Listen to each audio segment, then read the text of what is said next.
Yeah, the place is lovely. The ambience is just perfect. The minutes feel like hours when I'm waiting for you. Just hurry up and be here. Everyone is having fun, and I've been here all along. I'm so excited. Can't wait to see you.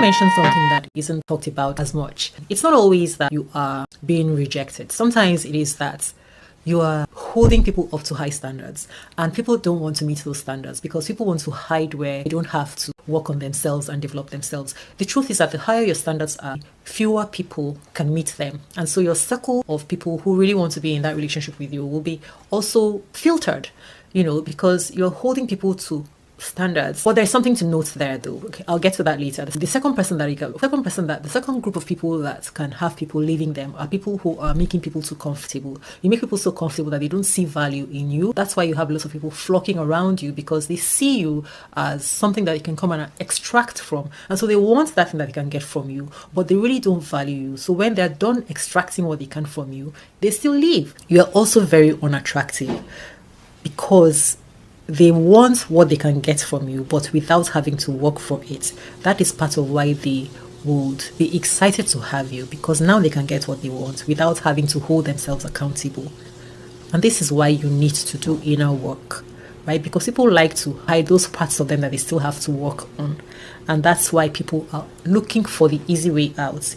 Even a lot of us, the reason why we end up in that place where we don't enjoy what is being meted out to us now that looks like punishment is because we were looking for a place to also hide, because we had things that we needed to brush up for ourselves that we didn't. That's why you chose that place, because if you didn't have things to brush up on, you would go to high quality people, and high quality people will not mistreat you. So we need to constantly be self-reflective so that we can improve on ourselves, so that we're not going to cheap places who will also give us cheap treatment. Once your quality is raised, the quality of treatment you have will also be raised. So that's why you get treated with disrespect despite doing everything and contorting yourself and doing your best to please people and to make room for them. You make the mistake of thinking that being nice and soft and tolerant and not holding people accountable is going to endear you to them. That's counterproductive.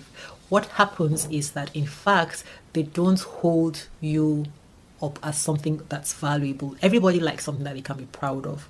They feel like you have such low standards. The bar is so low with you, they even begin to question themselves.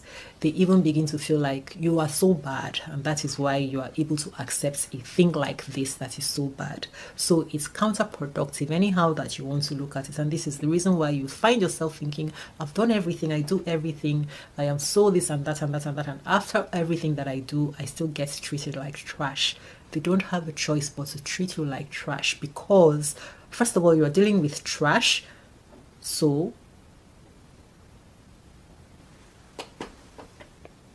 and they know that they're trash. For the person who has high standards, there's still something going on there. You still need to do some mindset work. And the reason is this is not about blaming people or pointing out faults. The reason is there is still something that is allowing these people to filter through. So they get filtered through, and then you need high standards from them. So there's just a little thing there, that a little shift that still needs to be made, because you should be able to vet them from the beginning, right? They shouldn't even be able to pass through. They shouldn't be able to make the hurdle. And I understand it's this strong need to connect that sometimes misleads us and beclouds our judgment. But when you're aware, then you don't always feel bad when people disappear. Don't get it twisted. Everybody likes something of value. But sometimes they know that they can't keep up with the standards. The light shines too brightly on their inadequacies, and they just can't bear to let them be seen, because they're not willing to hold themselves up to those standards, but they're not always willing to do the work. So you need to know who you are and decipher exactly what's happening in the situation, because it's not always what you think. It's your value and your worth are intact. It is just you who is unsure. You don't know. So the only thing you need is the inner work for you to know where you stand. Everybody likes something of value, but not everybody can afford it. You want to know another irony at the end of the day? People rarely appreciate people who make them feel comfortable because it stunts their growth. But people, sensible people especially, appreciate people who put them up to a challenge because you help them grow and develop into a better version of themselves. You want to be on that side. Nobody wins anything when you're making people comfortable. So if this touched you, subscribe to this channel, like and share this video, and go in the description box so that you can see the links there. I provide private one-on-one coaching if you want that. Preparing your mind, do some inner work. I have materials that you can do, even you can self-learn, and each one of them handles an aspect that will change your life astronomically and change your relationships, because we need this mind work in order for the body to follow the mind to the right place, right? I want you to offload the corrupt software and corrupt programming that you've been working with so that you can download the good drivers and then begin to experience a life of bliss. I believe that this video is an eye-opener for you to see now that relationship issues are only as a result of our limited understanding and the lens through which we're looking at things. And the more that we understand and know, the better we'll be for it.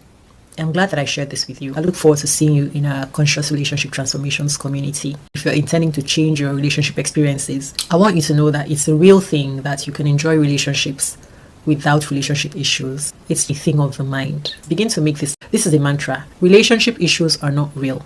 I want you to be saying this and be repeating this. Relationship issues are not real. Relationship issues are not real, because they're not real. They are not real. They're not real, and they won't be real for you.